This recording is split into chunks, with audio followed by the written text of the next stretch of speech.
أن رسول الله صلى الله عليه وسلم قال رجل لم يعمل حسنة قط لأهله إذا مات فحرقوه ثم اذروا نصفه في البر ونصفه في البحر، فوالله لئن قدر الله عليه ليعذبنه عذابا لا يعذبه أحدا من العالمين. فلما مات الرجل فعلوا ما أمرهم به، فأمر الله البر فجمع ما فيه، وأمر البحر فجمع ما فيه. فلما جمع الرجل أصبح كما أراد الله بشرا كاملا، فقال له: لما فعلت ذلك؟ لما فعلت هذا؟ قال: من خشيتك يا رب. قال: من خشيتك يا رب وأنت أعلم. قال: فغفر الله له. هذا هو النص الذي بين أيدينا، ولعل هذا المعنى هو معنى تحبيبي وتحفيزي وتشويقي للمغفرة ولرحمة الله تعالى الواسعة، وللفت الناس إلى أنه لا يجب القنوط من رحمة الله. قل يا عبادي الذين أسرفوا على أنفسهم لا تقنطوا من رحمة الله إن الله يغفر الذنوب جميعا إنه هو الغفور الرحيم. فهو سبحانه وتعالى العفو، وهو الرحيم، وهو الغفور. وقد أعطانا النبي هذا المثال، قال: هذا رجل خشي الله، امتلأ قلبه بالرهبة لذلك الموقف أمام الله رب العالمين، وهو يعلم أنه مسيء، وأنه مذنب، وأنه مسرف على نفسه، وأنه فعل ما لا يمكن أن يحصر ولا أن يحصى من الخطايا والزلات ومن الأفعال والمنكرات. ولكنه لما كان في موقف الإقبال على الله أوصى. وهذه مسألة الوصية، علماؤنا يقولون بأنه يستحب ويسن لكل مسلم أن يكتب وصيته، بل إنه بعض الصالحين كانوا لا ينامون من ليلتهم إلا كتبوا الوصية، وصية بالحقوق التي تترتب في الذمة والحقوق التي تترتب في ذمة الآخرين عليه، له وعليه، ووصية أيضا لأبنائه وبناته وأهل بيته بما يجب أن يفعلوا وما يجب أن يلتزموا. وقد كان الصالحون يوصون في كل فترة، يتحرون هذه المسألة ويجدون الفرصة ليوصوا من معهم، لأن الإنسان لا يدري إذا كان سيعيش أم لا يعيش، وسيكون أو لا يكون. ولعل بعض العلماء حينما تكلم عن ليلة القدر التي فيها يفرق كل أمر حكيم، معناه أنه يفصل في الأمور في ذلك العام في ليلة القدر. وربما الإنسان فرح مسرور، يكون فرحا مسرورا، وقد كتب اسمه في ديوان الأموات، أو قدر له من المرض أو من الألم أو من الفتنة أو من المشكل أو من الإفلاس أو من ضياع المال أو ضياع الولد، ما لا يدري. ومن رحمة الله علينا أن حجب عنا القدر، لأن الناس لو علموا ما سيقع لهم لما تمتعوا بحالهم ولا بيومهم. الله تعالى حجب علينا ما يقع لنا رحمة بنا، نحن لا ندري، ومن رحمة الله أننا لا ندري، حتى لا ينغص الإنسان فيموت قبل الموت، ويتألم قبل الألم، ويأرق قبل الأرق. لكن الله تعالى حجب علينا ذلك رحمة بنا. فالإنسان الذي لا يدري هل يعيش أو يموت أو يكون أو لا يكون يجب عليه أن يتذكر، والناس عادة ينسون. نبينا عليه الصلاة والسلام قال: ما رأيت يقينا أشبه بالشك من الموت. هو يقين، الناس جميعا يعرفونها ويعلمون ويتيقنون أنهم سيموتون لا محالة، طال العمر أم قصر، ولكنهم يغفلون. حتى أن قلت عبر أحدهم عن ليلة القدر هذه التي قال: تزود من التقوى فإنك لا تدري إذا جن ليل هل تعيش إلى الفجر، فكم من فتى أمسى وأصبح ضاحكا وقد نسجت أكفانه وهو لا يدري، وكم من عروس زينوها لزوجها وقد قبضت أرواحهم، أي قدر قبض أرواحهم وقد قبضت أرواحهم ليلة القدر، وكم من صحيح مات من غير علة، وكم من عليل عاش حينا من الدهر. المسألة مستورة عنا، ورحمة الله تعالى بنا أن الأمر مستور، والناس يتذكرون حينما تقع حادثة أو يموت فلان، يتذكرون. هم أشبه كما قال الإمام أبو حامد الغزالي: أشبه ما يكونون بالقطيع من الشاء أو من الإبل أو من بقية الأنعام. قال: الناس كذلك. قال: القطيع من الشاء أو من الإبل أو من البقر إذا ما أحست بوجود ذئب بينها أو قريبا منها جفلت وخافت وارتعجت، فإذا ما ولت إلى غفلتها وإلى رتعها. نراع، يقول الشاعر: نراع من الجنائز مقبلات ونلهو حين تولي مدبرات، كروعة ثلة أي قطيع لمغار ذئب فلما عادت راتعات. يعني هذا هو حال الإنسان، أنه في لحظة الألم أو الفقد يتذكر ثم ينسى أنه مطالب بأن يتذكر. الصالحون كانوا يتذكرون دوما، حتى قال أحدهم لأحدهم، قال له: اذكر الله. قال له: يا هذا ومتى نسيت حتى أذكر؟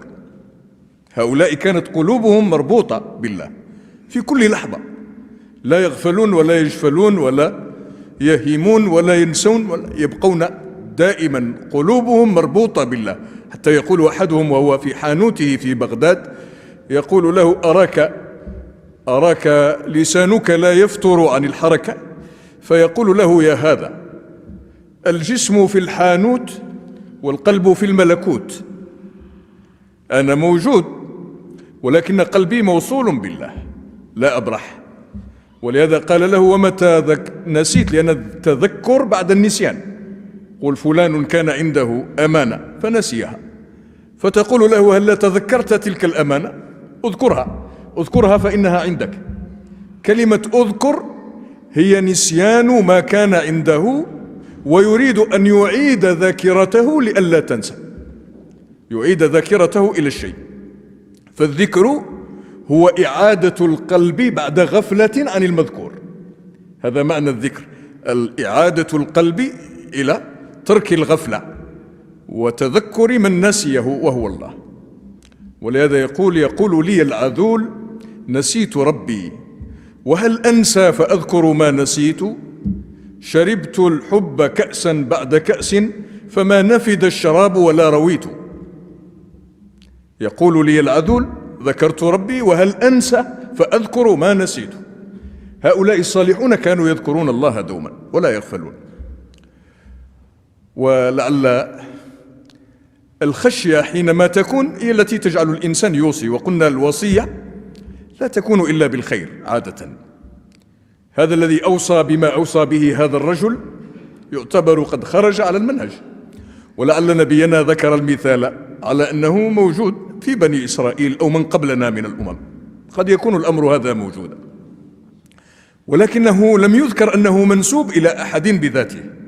ما ذكر الشراح ولا علماء الحديث ولا من نقب عن هذا المعنى أنه نسب إلى أحد الأصحاب أبدا، ولكنه ذكر كمثل، كما كان النبي عليه الصلاة والسلام يذكر الأمثال، أو في من قبلنا وفي بني إسرائيل، كحاله لما ذكر لنا في رياض الصالحين الحديث المشهور عن الاستشفاع بالأعمال الصالحة. هؤلاء الثلاثة الذين كانوا في سفر واتجأوا إلى جبل وسدت عليهم المغارة التي التجأوا إليها بحجر كبير، وكل استشفع بعمله، كل استشفع بعمل فعله، وبعد ذلك انفرجت عنهم الصخرة. هذا أيضا موجود في من قبلنا، هو شبيه، هذا الحديث شبيه بذلك الحديث وهو مشهور جدا معروف. فكان الأمر ها هنا أنه أوصى بأن يحرقوه ويذروه، والذر هو نفض الرماد وتشتيته، هذا ذر، أي أن ذرات الرماد تتطاير، فيقال ذروه من الذر ومن الذرة، فذرات الرماد تتطاير في السماء هكذا لا تكون مجتمعة، والرماد إذا ما جاءته الريح قليلا فإنها تأخذه ذرات. فهو أوصى بأن يذر شيء منه من جسده بعد حرقه، وعملية الحرق هذه موجودة عند المجوس وعند بعض البوذيين وعند بعض الشعوب، لما يموت الإنسان يحرقونه ويضعون رفاته في زجاجة ويكتبون عليه اسمه مثلا، هذا موجود عند بعض الشعوب. فهو قال لهم احرقوني وذروا جسدي، رماد جسدي في البر، طرف منه في البر وطرف في البحر، وكأنه يظن بأن ما وجد في البر وما وجد في البحر لا يلتقي يوما ما، هو يباعد بين أجزائه وشتاته ورماده، يريد أن يباعد بين أجزائه حتى لا يلتئم الأجزاء ويلتقي هو سويا فيحاسب، هو هربا من العقوبة، لأنه قال لئن وقفت أمام الله تعالى ولقيت ربي لا يعاقبني ويعذبني عذابا لا يعذبه أحدا من العالمين. هذا دليل على كبر جرمه وكثرة آثامه وخروجه وانحرافه على منهج ربه. قال فعلت الأفاعيل، فقال لهم ذروا جزءا مني في البر وجزءا في البحر، وفي نفسه أنه مستحيين أن يلقى الله، هو ما فعل ذلك معاندة لله ولا خروجا ولا تأبيا عن أمر الله، ولكنه استحيا من موقفه أمام الله. وعادة ما الإنسان إذا ما خالف من هو أعلى منه شأنا فإنه يستحي منه، عادة ما يكون هذا. والإنسان غفلته وضعفه وعجزه ونزوته وشهواته وتزيين الشيطان وتجزين النفس له هو الذي يفعل به الأفاعيل، لأنه ينسى. لو تذكر، وقد قلنا هذه مرة مضت، لو تذكر الإنسان العقوبة الفورية لما فعل الفعلة المزرية، ولكن الإنسان لا يتذكر. والشاعر العربي يقول، واحد من الشعراء المعدودين يقول: هلا تذكرت يوما سوف تدركه، يوما ستلفظ فيه كل أنفاسي. هذا يوم الفراق وهو يوم الانتقال إلى الآخرة ولقاء الله. قالوا هلا تذكرت يوما سوف تدركه لا محالة، لن تفر منه، قل إن الموت الذي تفرون منه فإنه ملاقيكم ثم تردون إلى عالم الغيب والشهادة فينبئكم بما كنتم تعملون. هلا تذكرت يوما سوف تدركه، يوما ستلفظ فيه كل أنفاسي، يوم الرحيل عن الدنيا وزينتها، يوم الفراق شديد البطش والباسي، ويوم توضع في القبر المخيف وقد ردوا التراب بأيديهم وبالفاس، ويوم يبعثنا والأرض مائجة والشمس محرقة تدنو من الراس، والناس في منتهى جوع وفي عطش وفي هموم وفي غم وإفلاس، يفر كل امرئ من غيره فرقا خوفا، يفر كل امرئ من غيره فرقا، يفر كل امرئ من غيره فرقا، هل أنت ذاكر ذاك اليوم أم ناسي؟ يفر كل امرئ من غيره فرقا، هل أنت ذاكر ذاك اليوم أم ناسي؟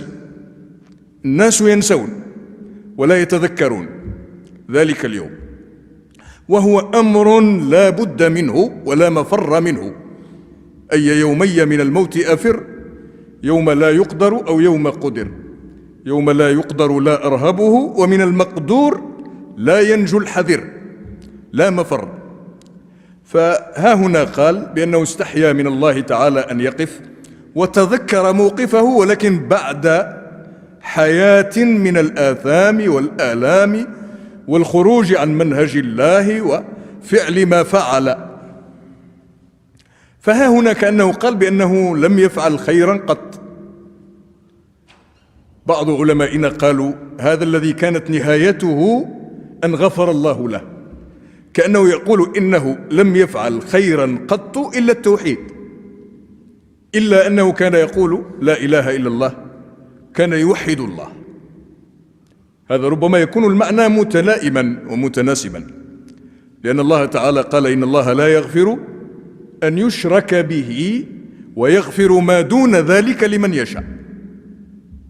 فها هنا قد يكون المعنى أنه كان يفعل السيئات ولكنه لم يشرك، فشفع له عدم شركه في رحمة الله به، فإذا به يغفر له ما زاد عن الشرك، وهو أنه كان موحدا، غفر له ما زاد عن ذلك ومسحت له سيئاته.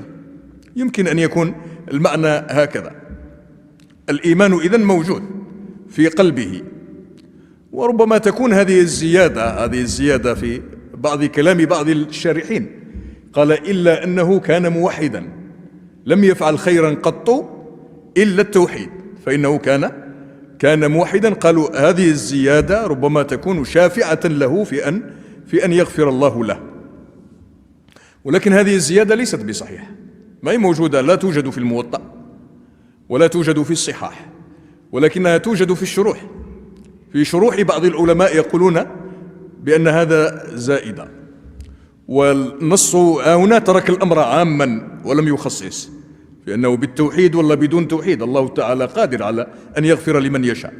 حتى الآية إن الله لا يغفر أن يشرك به ويغفر ما دون ذلك لمن يشاء. لمن يشاء أي أن المشيئة بيد الله تعالى. وبعضهم قال إن المشيئة للإنسان، يعني أن الإنسان إذا شاء أن يغفر الله له بالتوبة والرجعة غفر الله له، ولكن المعنى لا يساق على هذا السياق. المعنى أن الله تعالى إذا شاء أن يغفر غفر، وإذا شاء ألا يغفر فإن المشيئة بيده، لسنا نحن الذين نتحكم في هذا، الله تعالى هو الذي يفعل ما يشاء.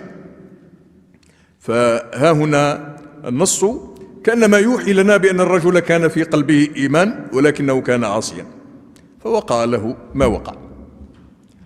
ها هنا يقول لئن قدر الله علي، لئن قدر الله علي.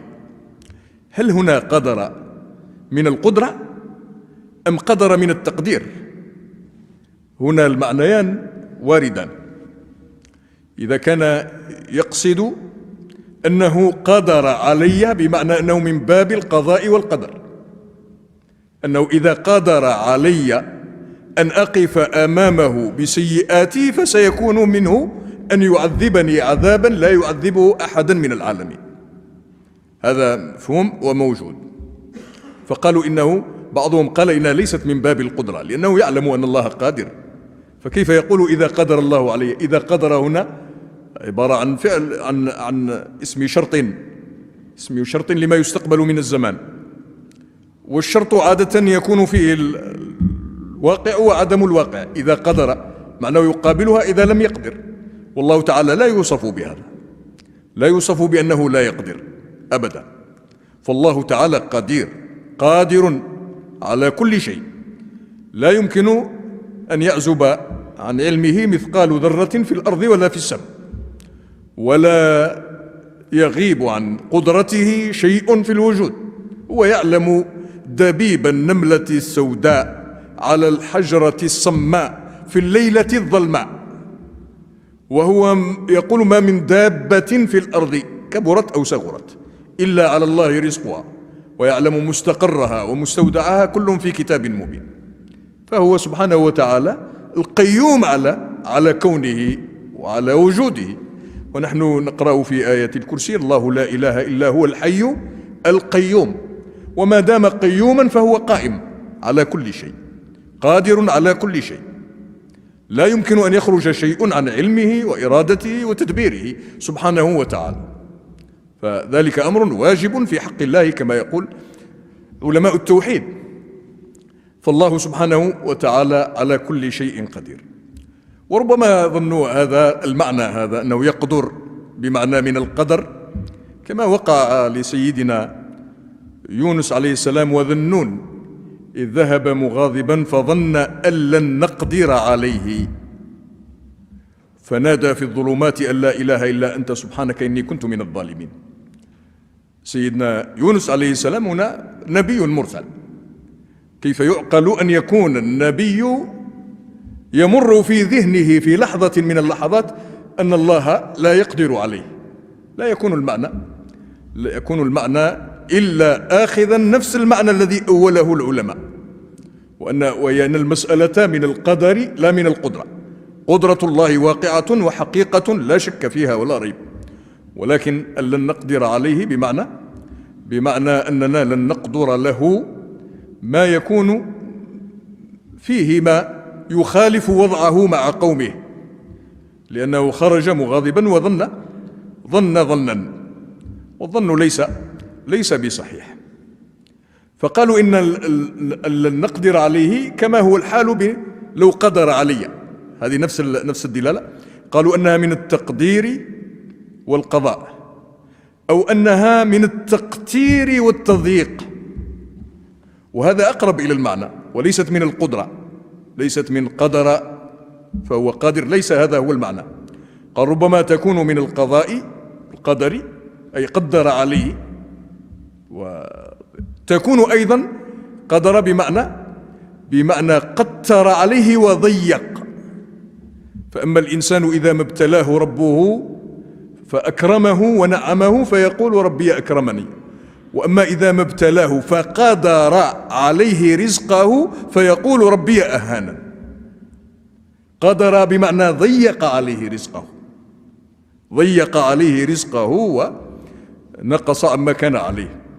فها هنا يكون المعنى ها هنا بهذه الدلالة. وبعضهم قال إن جهل هذا الرجل بصفة من صفات الله تعالى في علمه وقدرته، حيث أنه ذكر بأن قال لئن قدر الله علي، على التأويل الذي ذكرناه وهو تأويل بعيد، إلا أنهم قالوا إن كان الرجل جهل قدرة الله وعلم الله فإن ذلك لم يخرجه من الإيمان، لم يخرجه من الإيمان، بل إن الله قبله، ولو لم يكن مؤمنا لما قبل في الأخير ولما غفر الله له ذنبه.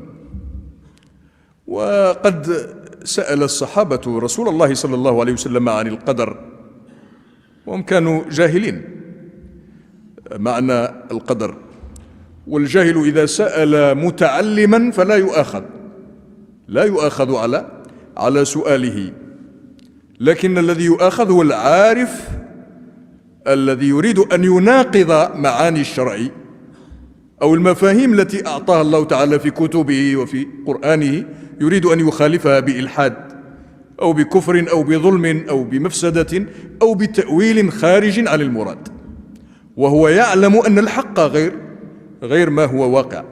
القرآن الكريم قال فجحدوا بها واستيقنتها أنفسهم ظلما وعلوا.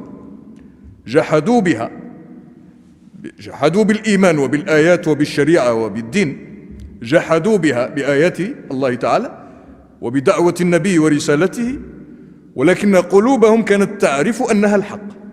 جحدوا بها واستيقنتها أنفسهم ظلما وعلوا. هذا هو تقريبا المفهوم الذي أريد لهذا الحديث.